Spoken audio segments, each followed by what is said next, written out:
Sexualidad y género. Sexualidad humana, capítulo 1, Universidad Nacional Abierta y a Distancia, Psicología, presentado por Mayran Yul Córdoba Taques. ¿Qué es la sexualidad humana?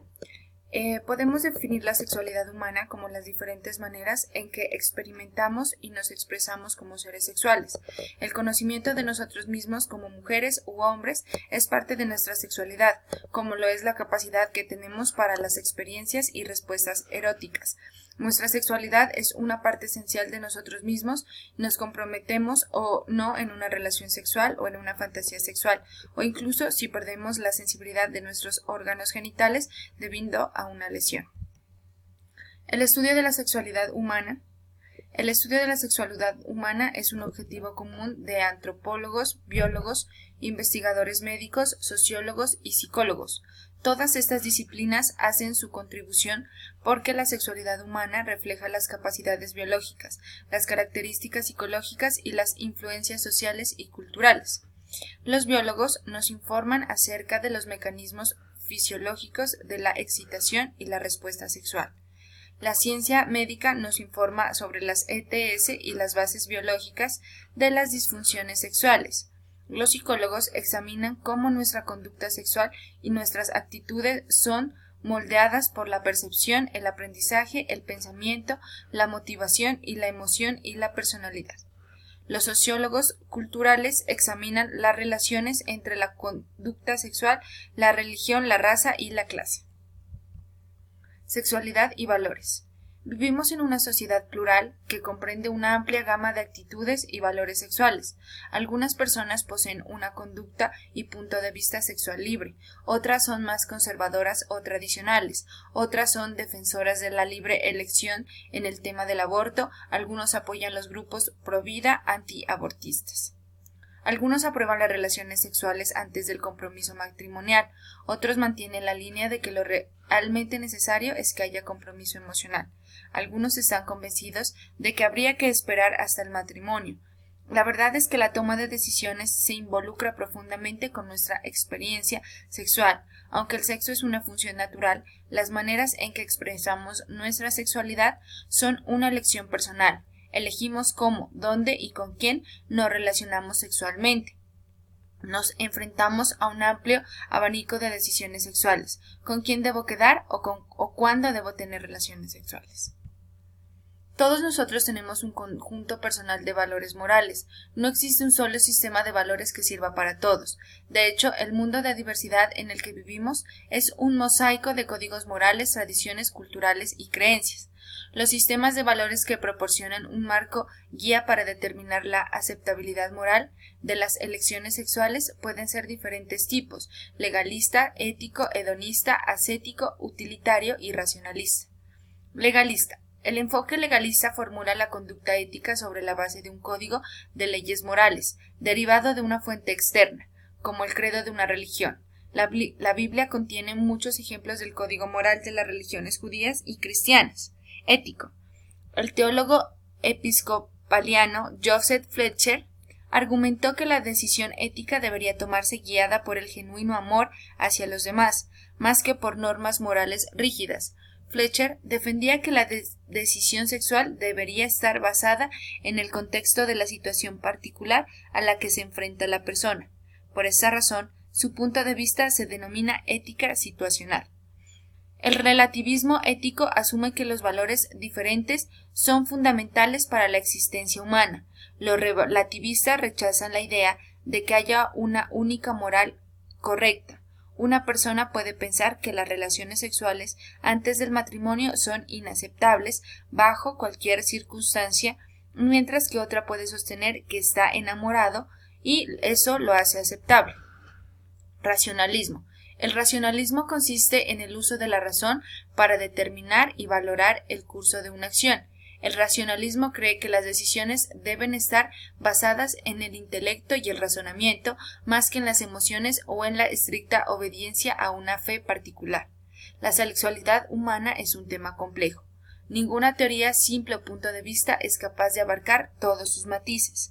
Por eso es importante explorar la sexualidad humana desde muchas perspectivas: histórica, biológica e evolucionista, comparativa entre especies, intercultural, psicológica y sociocultural. Punto de vista histórico. La historia contextualizada, las actitudes y conductas sexuales nos dice si la conducta sexual refleja tendencias que nos ha acompañado durante milenios o si refleja las costumbres de una cultura y tiempo particular a lo largo de la historia.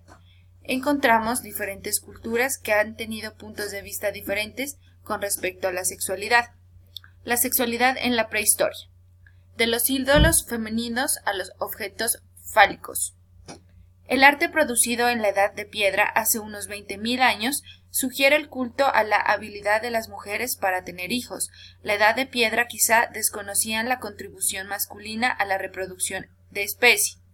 Figuras primitivas y dibujos en las cavernas retratan mujeres con grandes y colgantes pechos, caderas redondeadas y órganos sexuales prominentes. La mayoría de los expertos considera que estas estatuillas eran símbolos de fertilidad. El tabú del incesto. Puede haber sido el primer tabú humano. Todas las sociedades humanas aparentemente tienen alguna forma de tabú para el incesto. Sin embargo, las sociedades han variado en términos de su severidad. Los matrimonios entre hermano y hermana eran permitidos entre lo que se presumía divinos gobernantes del antiguo Egipto y entre las familias reales de los incas y de Hawái. Incluso, aunque estaban generalmente prohibidos entre la gente común, los matrimonios entre padre e hija estaban también permitidos entre la aristocracia y la realeza del antiguo Egipto. Las relaciones incestuosas en estas líneas de sangre real pueden haber servido para conservar las riquezas, así como la divinidad en la familia. Los antiguos hebreos. Los antiguos hebreos veían el sexo, al menos el sexo en el matrimonio, como una experiencia enriquecedora para cumplir la orden divina de ser fructíferos y multiplicados. Los antiguos griegos. Los hombres griegos también admiraban el cuerpo masculino bien desarrollado y disfrutaban de la lucha libre en la arena con las contrincantes desnudos. Los encuentros eróticos y los chistes subidos de tono caracterizaron las obras de Aristófanes y otros dramaturgos. Los griegos sostenían que una mente sana debe morar en un cuerpo saludable. Cultivaban el músculo y el ejercicio junto con la mente. Tres aspectos de la sexualidad griega son de especial interés en el mundo antiguo: conducta sexual entre dos hombres, pederastia y prostitución. Los griegos consideraban que tanto los hombres como las mujeres eran bisexuales. De uno de sus héroes, Hércules, se decía que había satisfecho a 50 vírgenes en una sola noche. No obstante, también tenía relaciones con hombres. El sexo entre hombres se consideraba normal y se toleraba en la medida en que no amenazara la institución de la familia. El mundo de la antigua Roma. Mucho se ha dicho de los excesos sexuales de los emperadores romanos y las familias gobernantes. Julio César fue un declarado bisexual, un marido para cada esposa y una esposa para cada marido. Otros emperadores como Calígula patrocinaron orgías en las cuales los invitados tomaban parte en prácticas sexuales, incluidos el bestialismo y el sadismo. Sin embargo, los excesos sexuales se producían más a menudo entre las clases altas palaciegas que entre el ciudadano medio. Los romanos desaprobaban la conducta sexual entre dos hombres por considerarla una amenaza a la integridad de la familia romana. Los primeros cristianos. La cristiandad surgió dentro del Imperio Romano durante los siglos que surgieron a la muerte de Jesús. El punto de vista acerca de la sexualidad de los primeros cristianos fue definido en gran medida por San Pablo y los llamados padres de la Iglesia. Durante el siglo I y por San Agustín en la última parte del siglo IX. El adulterio y la fornicación eran conductas frecuentes entre las clases altas de Roma durante este periodo, y los líderes de los primeros cristianos comenzaron a asociar sexualidad con pecado. Al reemplazar los valores paganos de Roma, los primeros cristianos, como los hebreos, buscaron restringir el sexo al matrimonio, vieron en las tentaciones de la carne la distracción de la devoción espiritual. La sexualidad y las religiones orientales. El Islam, la religión dominante en Oriente Medio, fue fundada por el profeta Mahoma. Mahoma nació en la Meca, en lo que es ahora Arabia Saudí, hacia el año 570 después de Cristo. La tradición islámica valora el matrimonio y el cumplimiento sexual en el matrimonio. Las relaciones premaritales provocan la vergüenza y la condena social, y en algunos estados fundamentalistas islámicos la pena de muerte. La Reforma Protestante. Lutero discutió muchas de las doctrinas católicas acerca del sexo. Creía que se debía permitir a los sacerdotes casarse y tener hijos. Para Lutero, el matrimonio formaba parte de la naturaleza humana, como comer o beber. Calvino rechazó la posición de la Iglesia católica acerca de que el sexo en el matrimonio tenía como una finalidad la procreación. Creía que la expresión sexual en el matrimonio también fortalecía los lazos entre los esposos y ayudaba a eliminar las tentaciones de la vida cotidiana. La revolución sexual. Al periodo que transcurre desde mediados de la década de 1960 hasta mediados de la década de 1970 se le llama habitualmente la revolución sexual. Grandes cambios sucedieron en las actitudes y en las prácticas sexuales en Estados Unidos durante los marchosos 60. La sociedad estadounidense estaba en el umbral de un mayor cambio social, no solo en las conductas sexuales, sino en la ciencia, en la política, en la moda, en la música, en el arte y en el cine. La generación llamada de Woodstock, descorazonada por el mercantilismo y la guerra de Vietnam, se interesó por las drogas y se marginó de las corrientes principales de la sociedad. La situación estaba al rojo vivo entre los hippies y los hard hats.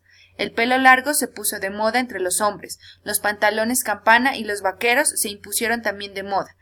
Las películas se volvieron sexualmente explícitas. Los críticos se plantearon seriamente si el clásico de la pornografía, Garganta Profunda, había tenido implicaciones sociales. El rock duro bramaba mensajes de rebelión y revolución. Gracias por su atención.